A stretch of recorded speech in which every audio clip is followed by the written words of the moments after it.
En Lima, la jornada ha sido una jornada de amplia participación. Nosotros destacamos que la marcha que se ha dado desde la Plaza 2 de Mayo a la Plaza San Martín ha tenido una amplia participación en nuestra percepción de estar en el lugar de los hechos, entre 6.000 a 7.000 personas que se han movilizado pacíficamente. Estaban representantes de la Exitosa. CGTP, de obreros, partidos políticos, sindicatos, representantes de universidades, pero también las delegaciones que han venido del interior se han desplazado con ese propósito, de expresarse, de protestar. Sí hay que decir que ha habido un grupo de personas que en su intento de llegar al Congreso por la avenida Bancay han generado actos de violencia contra la policía, ¿no? Y han sido resistidos ahí. Lo propio ha ocurrido en Miraflores, en el Parque Kennedy, ya en la noche.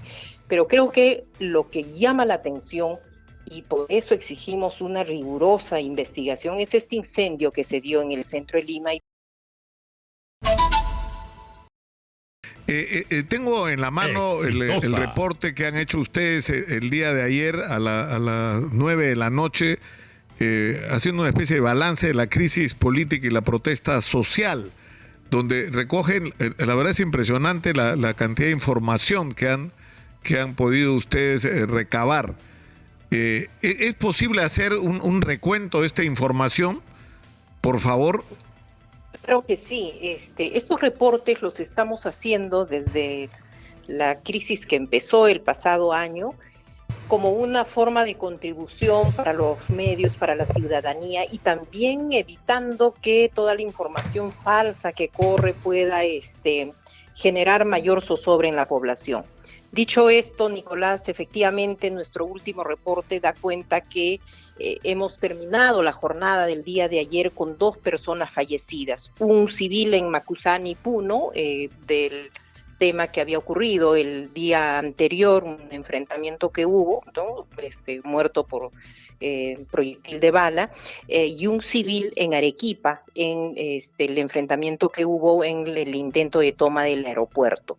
Se han bloqueado 145 puntos y básicamente 76 provincias, que son el 38% del total de provincias, ha tenido acciones colectivas de protesta, ¿no? Entre movilizaciones, paralizaciones, bloqueos. Pero lo más serio ha sido los daños en 3 aeropuertos, la incursión que ha habido en la minera Hadley Perú en Chumbivilcas, la toma de la puerta 3 de la Universidad San Marcos en Lima, el apedreamiento de una notaría, y en general ha sido una jornada muy intensa. Y además intensa porque ciudadanos y ciudadanas del interior del país, básicamente del sur, de Puno, Cusco, Arequipa, Ayacucho, entre otras regiones, han llegado delegaciones para poder movilizarse el día de ayer. Ahora, para retomar los hechos de violencia, este ataque a la notaría ha sido la notaría del hermano de Alberto Otárola, ¿no? De Freddy Otárola, que es un hombre que ha sido políticamente sí, ha sido apedreada. Muy activo, ha sido atacada.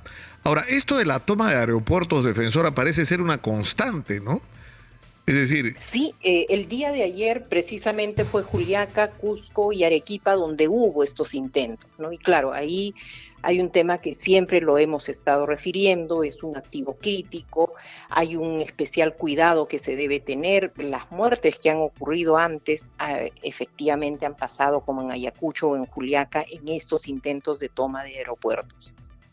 Ahora, la pregunta es, ¿cuál es el objetivo de tomar un aeropuerto? Porque yo recuerdo cuando comenzaron todas estas protestas en Andahuaylas, y conversamos con algunos dirigentes, incluso con las autoridades de la zona, lo que decían es que una primera reacción con respecto al aeropuerto había sido que, como estaba bloqueada el acceso por tierra, los refuerzos policiales llegaban por vía aérea, y que esa era la justificación para la toma del aeropuerto y el intento de obstruir la pista, porque ese era el objetivo, que la pista quedara inutilizada para el reabastecimiento de policías y de material para las fuerzas del orden.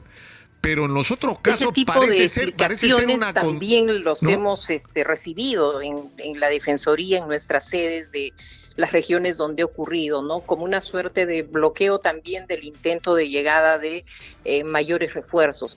Sin embargo, lo que hay que señalar es que los aeropuertos tienen una especial infraestructura, es un activo crítico que tiene una especial seguridad por lo que significa, ¿no? Ahora, con respecto al día de ayer específicamente, Eliana, ¿cuál es el balance que ustedes tienen? ¿Cuánta gente se puede haber movilizado? Yo sé que es difícil, pero por lo que usted dice, esto ha sido algo importante, ¿no? Y la impresión que uno tenía anoche es que el gobierno estaba como minimizando lo que había pasado. Pero el reporte de ustedes está hablando de 145 bloqueos reportados a nivel nacional, 6 lugares donde ha habido enfrentamientos significativos con la policía, la Convención, Huaraz, Lima, Arequipa, Cusco y San Román. Y el reporte que ustedes dicen se han registrado paralizaciones y o bloqueos de vía en 76 provincias. Y esto ha estado de alguna manera concentrado el día de ayer, ¿no es cierto? Claro, lo que pasa es que ayer a nivel nacional ha sido una jornada muy intensa con estas 2 personas fallecidas. Como digo, el de Puno fue del enfrentamiento que hubo el día anterior, pero el de Arequipa fue en esta toma. Entonces, sí ha habido una jornada intensa. A eso hay que sumar también el ataque que ha tenido el oleoducto norperuano, ¿no? En su tramo 2. En Condorcanqui. Entonces, sí estamos en una situación bien complicada, hay una crisis, no podemos dejar de señalar que están aumentando los fallecidos, como los 2 que digo, hay más heridos, hay más enfrentamientos, pero también, Nicolás, menor posibilidad de convivir en paz y democracia. Entonces, en Lima, la jornada ha sido una jornada de amplia participación. Nosotros destacamos que la marcha que se ha dado desde la Plaza 2 de Mayo a la Plaza San Martín ha tenido una amplia participación en nuestra percepción de estar en el lugar de los hechos, entre 6.000 a 7.000 personas que se han movilizado pacíficamente. Estaban representantes de la CGTP, de obreros, partidos políticos, sindicatos, representantes de universidades, pero también las delegaciones que han venido del interior se han desplazado con ese propósito, de expresarse, de protestar. Sí hay que decir que ha habido un grupo de personas que en su intento de llegar al Congreso por la avenida Bancay han generado actos de violencia contra la policía, ¿no? Y han sido resistidos ahí. Lo propio ha ocurrido en Miraflores, en el Parque Kennedy, ya en la noche.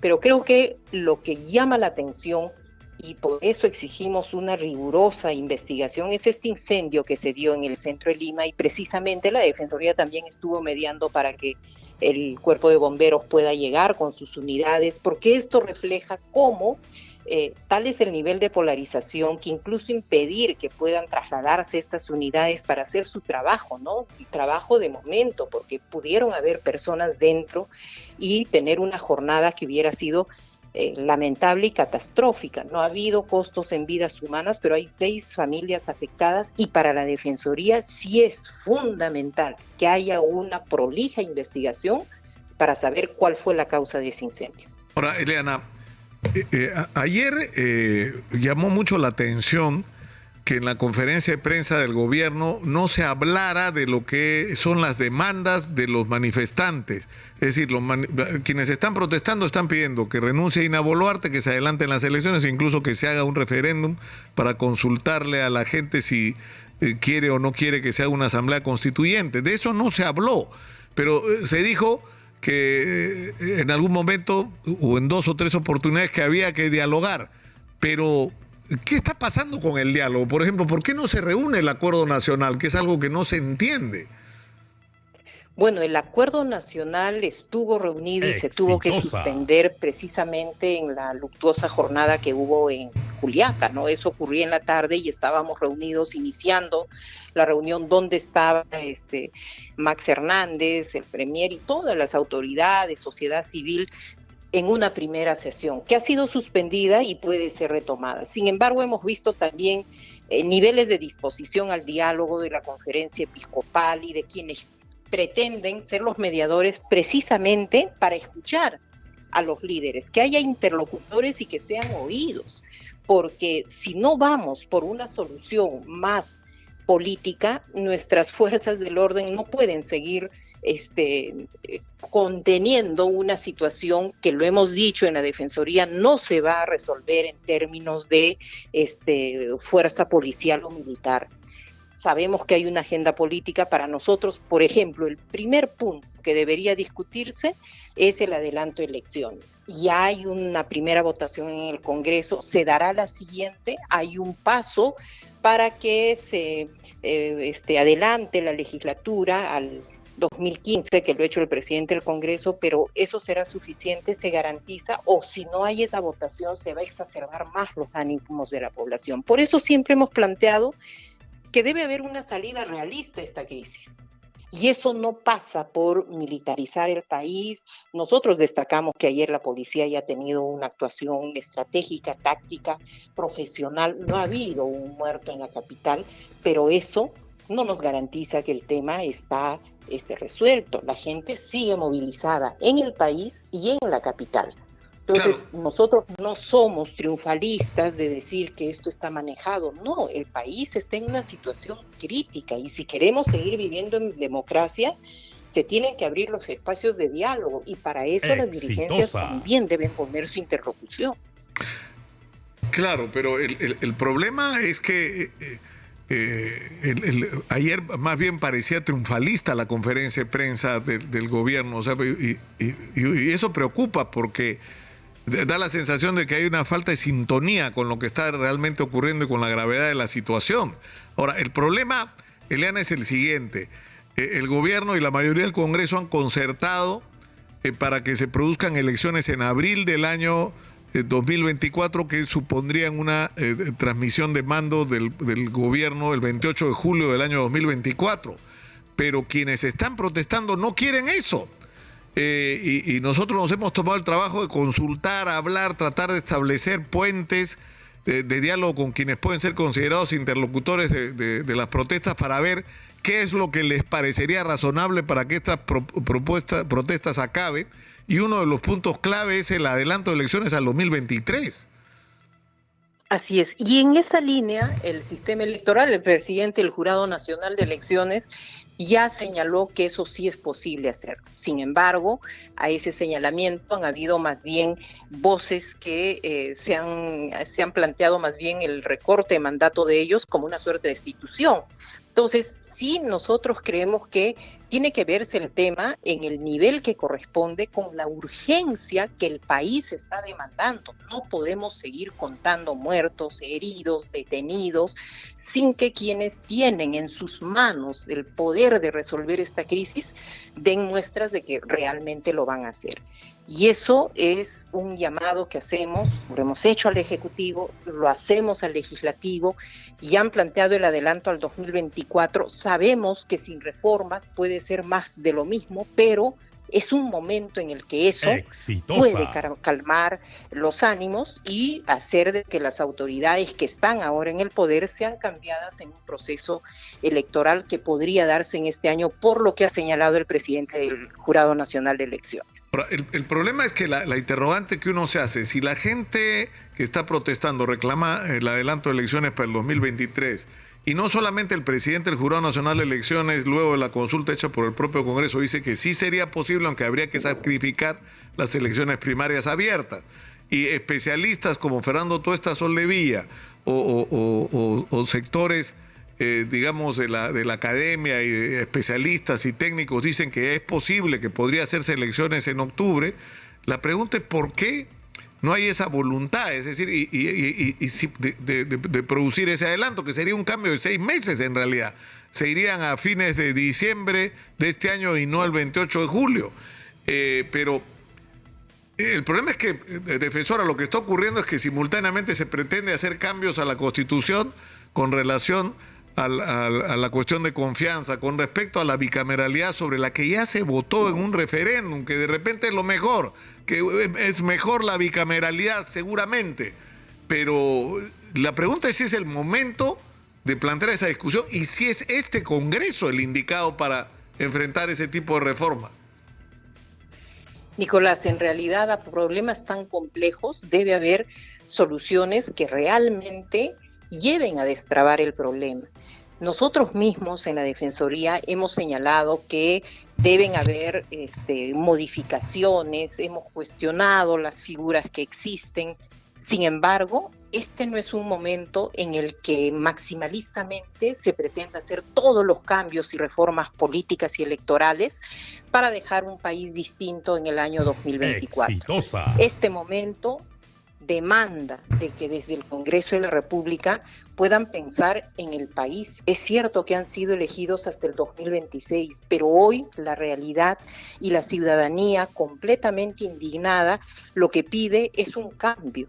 Y creemos en la Defensoría que esto debe ser evaluado. Y esa evaluación pasa por ceder aquellos intereses, aquellos derechos que pueden tener las autoridades de quienes se pide su recorte de mandato a través de elecciones para poder resolver la crisis. Caso contrario, esta situación va a seguir y eso es lo que preocupa a la Defensoría. Por eso digo que nosotros no somos triunfalistas. O sea, ayer la jornada estuvo bien manejada en Lima, han habido detenidos, heridos, pero eso no nos da señal para decir que con la policía y con los militares vamos a seguir sosteniendo una situación así. O sea, usted podría concluir que se ha privilegiado una estrategia policial y militar, digamos, para enfrentar una crisis que en realidad es política y que requiere respuestas políticas. O sea, requiere respuestas políticas y efectivamente ayer se habló de tender los puentes del diálogo. Hoy día, por ejemplo, la conferencia episcopal se ha prestado como facilitador, mediador en este proceso. Entonces, sí creemos nosotros que deben sentarse y tienen que sentarse quienes tengan poder de decisión en ello. Obviamente es difícil que el presidente del Congreso tome una decisión en un espacio de esta naturaleza respecto de una representación nacional que tiene tal nivel de fragmentación de organizaciones y partidos políticos al interior. Pero es una situación que amerita que él lleve la voz del Congreso respecto de esto y a la población se le dé una salida con fecha cierta, con decisiones que sí se van a creer, porque la propia realización de este adelanto de elecciones al 2024 todavía no tiene ninguna certeza. No, ni siquiera de eso podemos estar seguros en este momento. Ahora, yo le pregunté al ministro de Martini, que es un hombre cercano a Dina Boluarte, ha trabajado con ella en el Ministerio de Desarrollo e Inclusión Social, entiendo que tiene una relación estrecha con ella, y por eso me pareció pertinente preguntarle si Dina Boluarte está dispuesta a renunciar.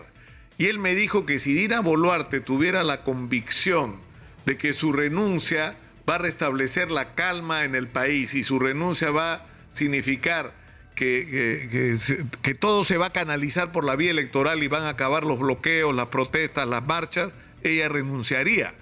Ahora, no lo ha dicho ella por su propia boca, ¿no?